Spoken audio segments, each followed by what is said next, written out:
sheet that looks like this. Everybody. Okay, we've got a sheet on our table that looks like this. Appoint one person on your table to write the answers. It's really simple. There are 12 questions. Each question, there are some questions that have bonus points go with them. So you start off with the money part of the question and a bonus question. A bonus part as well. Who was Waltzing Matilda's author? Waltzing Matilda's author is Andrew and his first name are Andrew and Margaret. When Mum was growing up, this is a very young person, there were itinerant workers wandering around the arena looking for work. Occasionally they would ask Mum's father, that's my granddad, they would ask him for a short job. Is there something I could do? My grandfather would always find these people something to do. They were strangers, they were looking for work. He would always find them something to do. He always liked to hear their news. And he was always inviting them in for a chat. He was genuinely interested in them. And I think Mum has learned a lot from this. Ever since, she's always up for a chat, always generous, and she is genuinely interested in other people. The mother of Ron Maisie. Right, shout it out. Florence, yes, Florence Nightingale. And the bonus question was, why was she named Florence? That's right, she was born in Florence. Well done, Karen. Okay, so my story about Mum is all to do with nursing, and there are lots of nurses in the room today. Lots of ex-nurses, so yeah, put your hands up, all the nurses. Yay! Yay! Yay to the nurses. Okay, so at one stage, Mum may have ended up working in a haberdashery store. Oh, which would have been, yes, glamorous there in the days when we wore veils. So, Mum's 18, working in Haycross, haberdashery store in Henty. And she's got a very good friend there, and the two of them planned to go to Albury and do nursing. But her friend changed her mind. And then Mum started to think, oh, maybe I won't go. And it was her sister Gwen, and we've got two of Gwen's daughters here today, who said, you don't wait for somebody else to do things. You go and do it. You make a life for yourself. You get that career and you go to Albury and you become a nurse. And that's what she did. And then, 30 years later, she had similar words with me.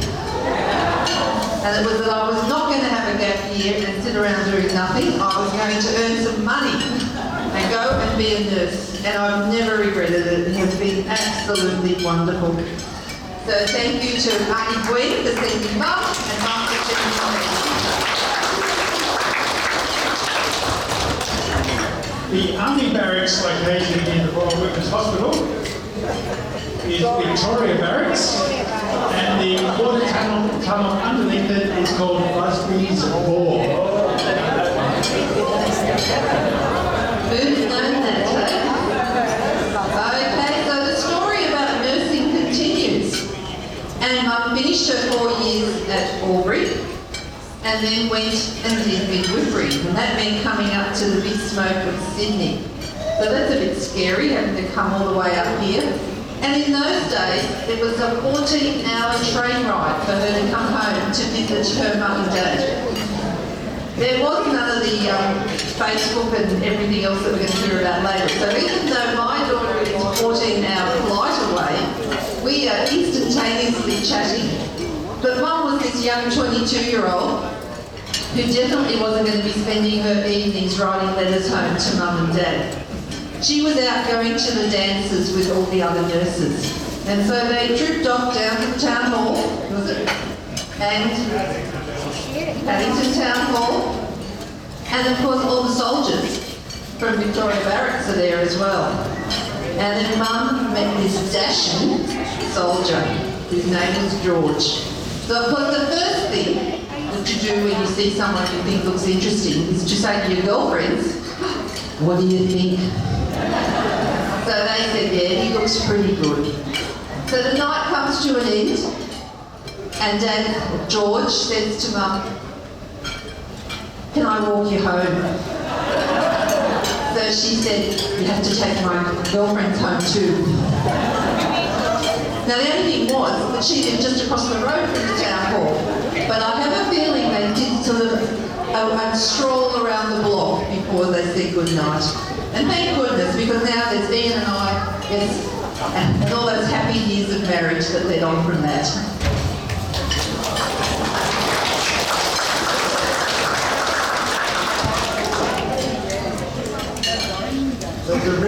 The river mentioned in the song The Road to Gundagai, or was that it?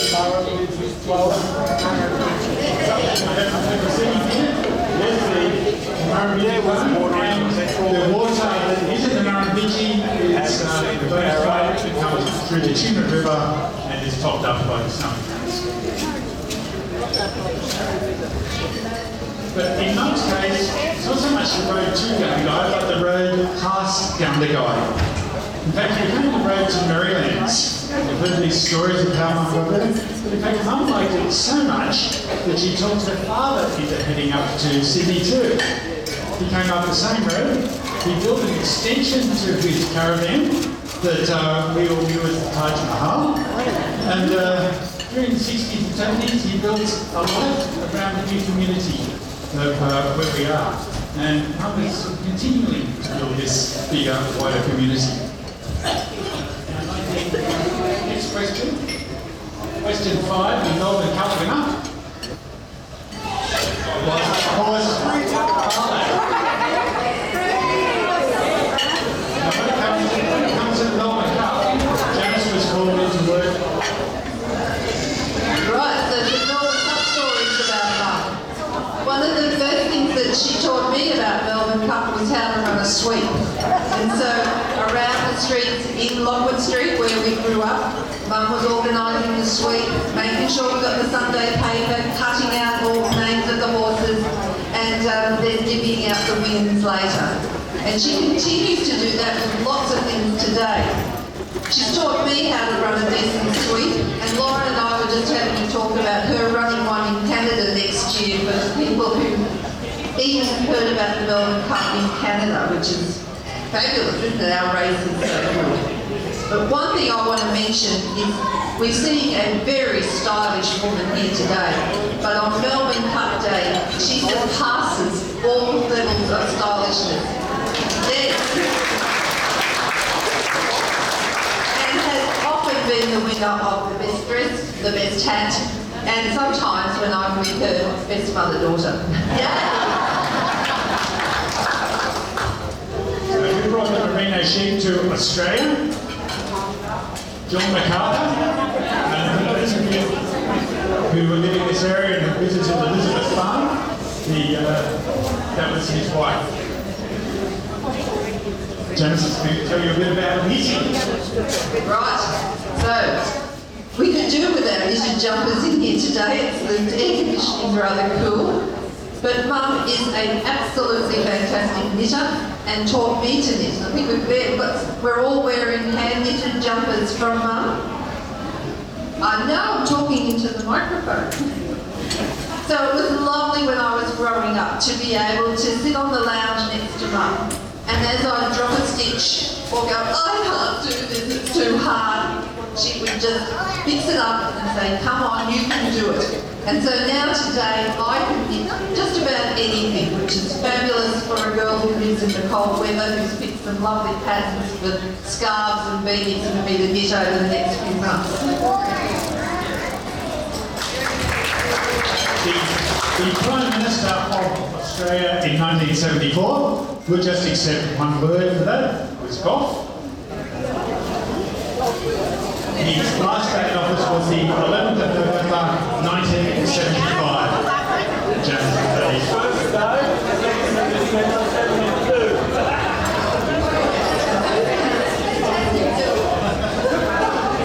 Okay, so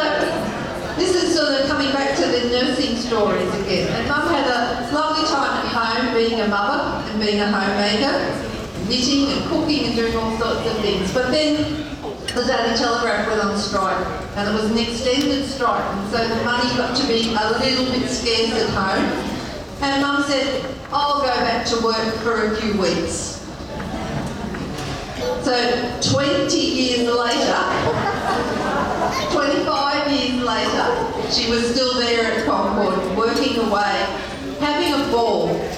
But one day she remembers very clearly. So she worked the evening shifts, she's in the lift getting ready to go up to her ward. The doors opened and in walked the big man himself.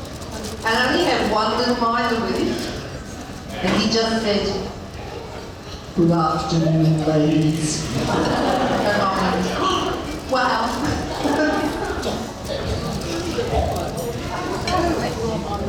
Singapore Airlines colours. Hard to tell, so it's sort of mixed in. It's a bluey black and a yellowy orange. Oh, we got that one wrong.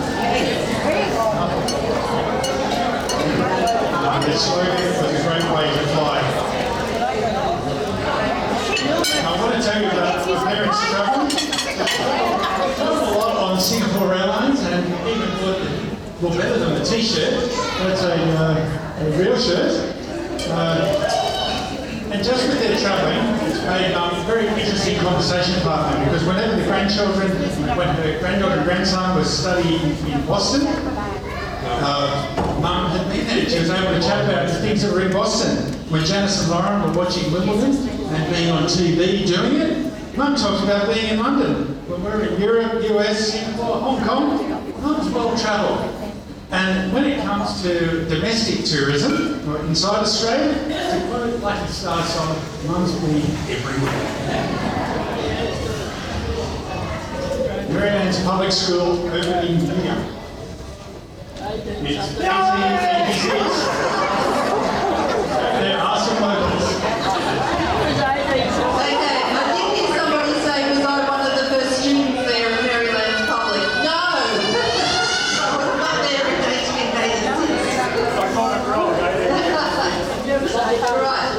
Was there a No, okay. So this story is about Mum's involvement now as a parent, as part of the Mothers Clubs, PNC, being on the debutante ball committee, being part of the canteen. She did everything that came to school. One memorable day was one of her first meetings with the Mothers Club, and the deputy principal of the infant school was Miss Burton. Very, very proper lady. I'm in kindergarten, so Ian is a preschooler. He came along to the meeting with her. Mum dressed him up beautifully. You're looking very good, very handsome today, Ian. What's your shoes like today? Beautiful shoes. Unfortunately, on this day, he had his old shoes on. And he looked down and saw his old shoes and just threw a wobbly, which I think someone's throwing a wobbly up the back there too, but this was a real wobbly in a very quiet meeting room. Mum was mortified. A lesser woman would have just said, oh well, I can't go to PNC meetings anymore. But not this lady. She said to Dad, you have to get up. Because he's a night shift worker, he's asleep in the daytime. You have to get up and look after Ian because I have to go to the PNC Mothers Club meetings. Thank you, Mum.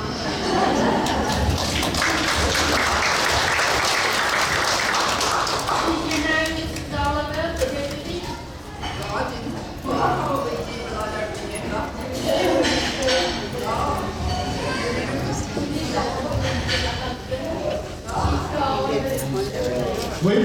We were good kids. We never got sent to the deputy. Doris Oliver. Who was the first-born, first Australian-born Archbishop? Was Cardinal Gilroy. The rest of you, the number of people who should know that one.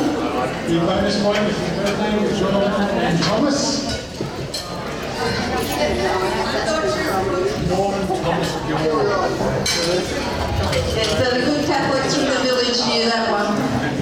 All right, so this story is about it's time now to move to the village. So as you can see from the crowd of people who are here today, Mum is a very social being. And Lockwood Street, getting into the 90s, it was becoming a place where there was all young families. They were all out to work all day, and Mum's sitting in this house all by herself. So that's not much fun and not Mum's idea of life. She had been visiting quite a few people who lived in the village, and they said, you should put your name down, you should come here and live with us. And she's always a good one at listening to good advice. And the other person that gave her some wonderful advice at this time was her sister Gwen, who had moved into a village in Adelaide, but had done it a little bit later in her life and she wasn't quite so fit and healthy at that stage. And so she said to Mum, you need to move in while you can get out and about and make friends and get to know everybody who lives in your village. So she listened to those words of wisdom, she got into the village, and it's really been one of the best things that she's ever done. And thank you to all the village people who are here today.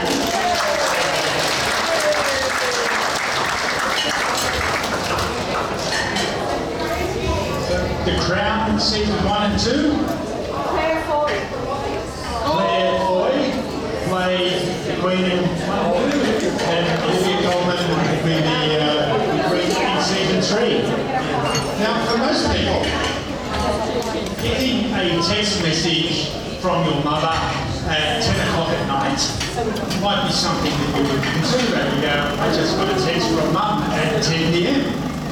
What's happened? And then I read the text, and they're a tip on what to watch on Netflix.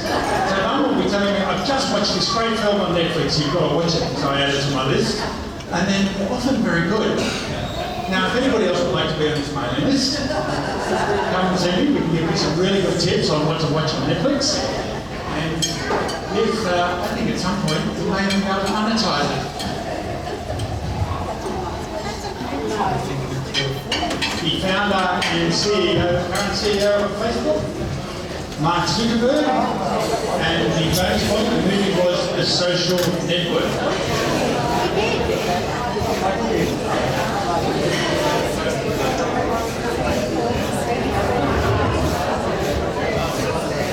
Right, so this is Mum's social network. She is so well connected. So we're going to do a bit of a hands up in this section. Who's on Facebook with Mum? Yeah. And yes, who plays Scrabble with Mum? Yes. Yeah, we've got a few Scrabble buddies as well. So therefore, the social network, what Mark Zuckerberg did, I wonder if he imagined how great it was going to be for everyone to stay connected. Because it's not just the people that she sees often, it's the people that she's reconnected with and has enabled Ian and I to also reconnect with family that we haven't seen for a long time. And so I had to get all the rest of you on Facebook because some of you I didn't know today and I want to know more about you. So it's just that's a wonderful thing, and thank you to Mum for creating the networks. People often say to me, they say, did you teach your mother about how to use Facebook? And I go, well, to be honest, I've learned more shortcuts and photo tips from Mum than I have shared. So I would say thank you, Mum, for teaching me more about Facebook. So now we should have our questions, our scores. Yes, do we have any 120s?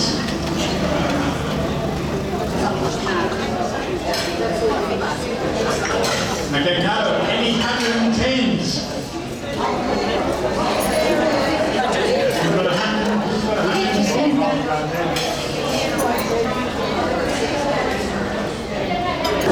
So what number have we got? 114. Yeah. Anybody higher than 114?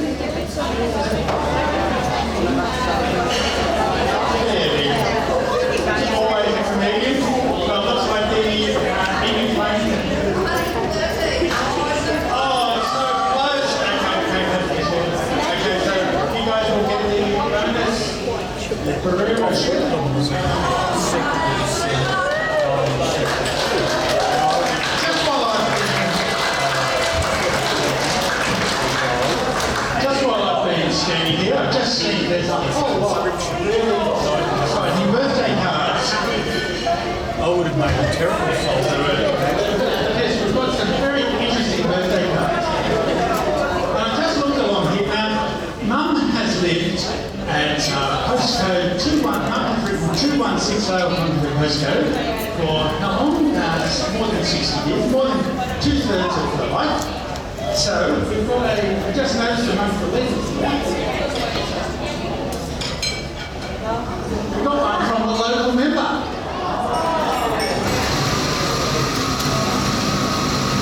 Local member said,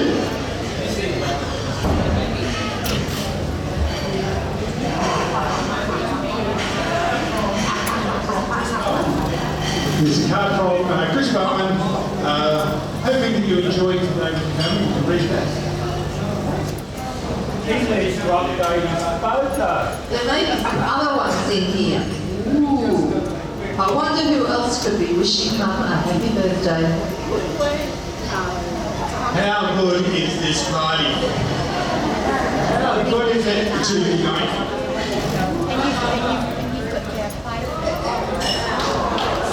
A card from the Prime Minister.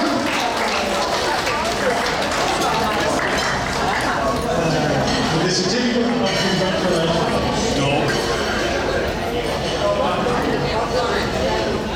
I think we've surprised her. Now, we're coming up for the cake cutting. Now, the cake has been prepared by Ed Gorman. It's almost like we wasn't this cake. Okay, we're just setting up the cake. All four grandchildren and their husbands and great-grandchildren are needed at the front. Well, actually, that's from the 2000. They were planning on doing it on the Saturday, on Wednesday. And they decided to throw the party on the Saturday.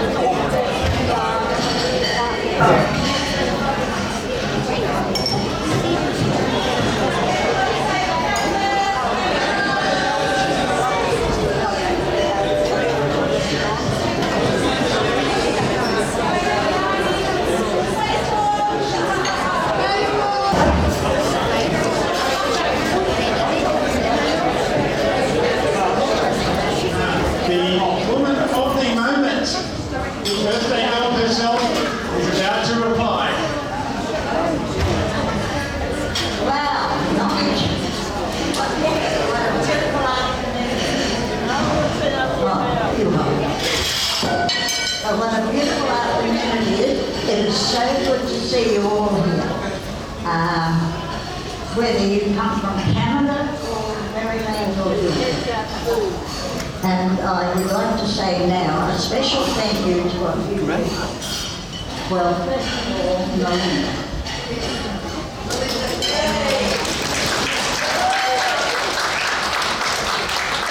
Organising the kids' functions, the photo booth, the invitation, and so much more. You are awesome.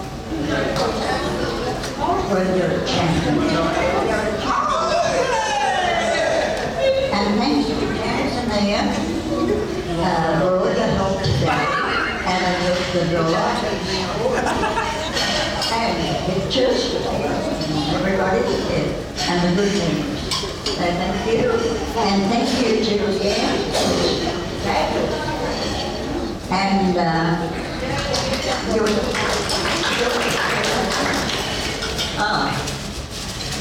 and thank you, Leanne. It's beautiful. Where am I up to? And thank you to the Gilpin League staff that have waited on us all today.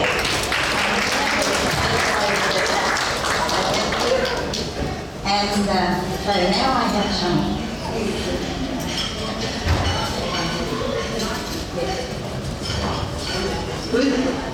Words of wisdom from Mum. The only thing that matters is today. So stop worrying about yesterday or tomorrow. Before you know it, some of you will be 90 and realise that you can't undo the past and there is no point in worrying about the future.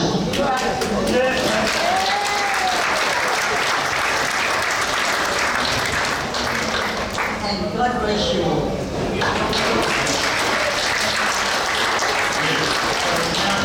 Adrian, request the